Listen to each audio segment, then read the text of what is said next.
Alright, good morning everyone. This is a video tour of a monastery. I'm here in the city of Tunta, and this is the road in which we came in. Kind of just a very farming area in the Delta Nile region of Egypt. And then here on the right is where the monastery has been built. So you come through these doors here, look up at the great entranceway. And as you come through, you see what exists behind. And so here is the man keeping the door. Behind him is the little guard and rest area. Over here is the guest house, and this is where I'm staying, up there on the 4th floor. Over there you can see in the distance, which is the old ancient church, which has been restored several times. And behind this wall and flowers, our garden. Now, I'll go in there in just a moment, but to take you down this path, this is the monastery of Saint Mina. Saint Mina was a martyr of the early Christian era, was born in this place. Didn't live here more than 3 days, they explained, before his parents moved, but this is the location of his birth, and so they honor him with this area. The church I showed you just a minute ago has been restored many times. So they built this little dome cupola area as an effort to show what the old church looked like.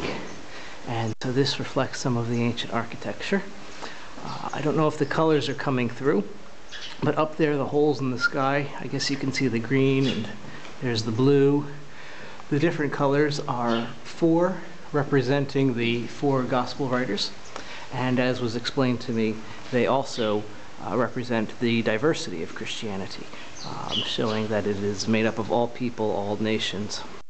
I'll bring that up again as we go inside the main church area. So again, it's a beautiful place, lots of flowers all around.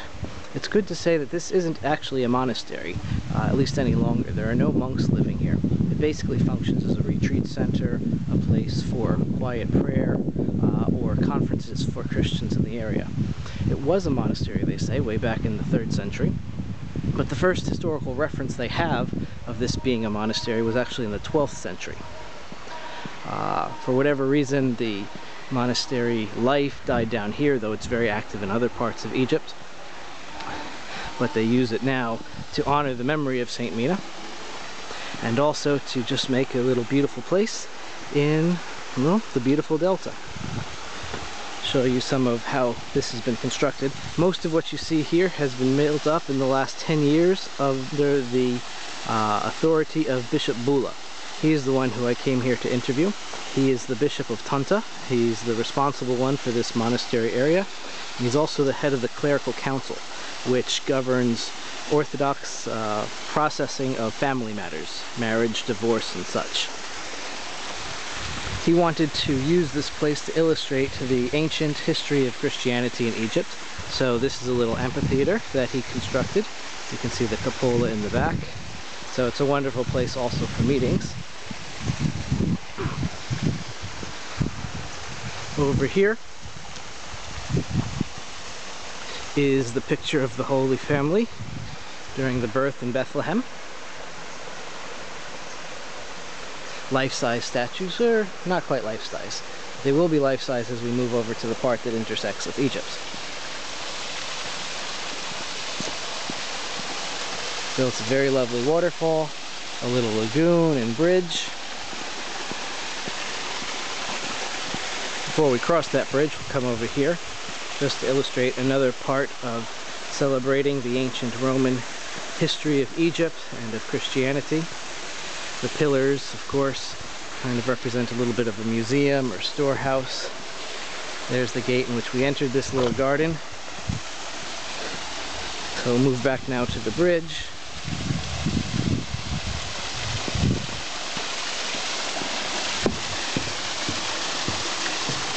Very beautiful, as you can tell. It's very relaxing here. Unfortunately, my family wasn't able to join me on this trip because of school, but hopefully we can come back and run around this place. Now over here is another intersection of Egypt and Christian history. This is the flight into Egypt, and these are the life-size statues. And so what you can see as we come around this way is Joseph and Mary and the cactus trees. And probably weren't cactus trees. The bishop, or excuse me, one of the priests here explained to me that in Arabic the word for cactus is very related to the word for patience, and so it illustrates how the Holy Family endured their suffering and came all the way to Egypt to escape the persecution that was going on, seeking to kill the Holy Baby. Although he did add to that afterwards that probably the cactuses are there more just to keep people away and not to have them touching and playing with the life-size statues. Now over here we have the ancient church, which has been opened up by request. They had mass just a little while ago but closed it afterwards, and so I'll illustrate what's going on in here. First thing to do before going into an ancient church is to remove shoes. So you may see me put these back on in a little bit, one of the least interesting parts of our tour. But this church has been redone to a large degree, but it represents a lot of the ancient icons that were here. This church was originally built in the 18th century, I believe they explained to me. And returning to the theme of diversity, the priest was explaining that many Muslims during the time that this church was being built understood Christianity to be a white person's religion, a foreign religion, a European religion. And the number of Christians in the Delta has traditionally been few compared to Upper Egypt, where they exist in large percentages. So in order to help overcome this misunderstanding that many Muslims had, I don't know if you'll be able to pick this up, and unfortunately the camera doesn't zoom so well once it's videoing, but the icons here, many of them represent Eastern faces, not Egyptian faces, interestingly. So some of them have markings of resembling China or Japan. You can pick it up a little bit when you look closely, but they certainly are not Egyptian, and they are not the traditional Egyptian icon style. A couple things here that are very unique. You see here an icon to St. George. And St. George is killing the dragon. What's interesting is that the dragon has 4 legs. The dragon is the ancient serpent, and the serpent in the book of Genesis used to have legs before they were taken away as punishment for his role in leading people to sin. Well, Coptic icons like to celebrate the ideal, the return to paradise. And so this very unique icon shows that the serpent itself has returned to its unique and original form. Just an interesting statement, and this is almost never seen except in like 3 or 4 different icons that are held around the world. This is more a traditional Coptic icon, and you can see the faces there in a very simple sort of pose. Other sorts of icons. Oh yes, just to show you the iconostasis. The iconostasis is what holds the icon, and behind this wall here is the altar where communion is done. This iconostasis is also new, but here this square represents the ancient iconostasis, which had to be taken down for repair.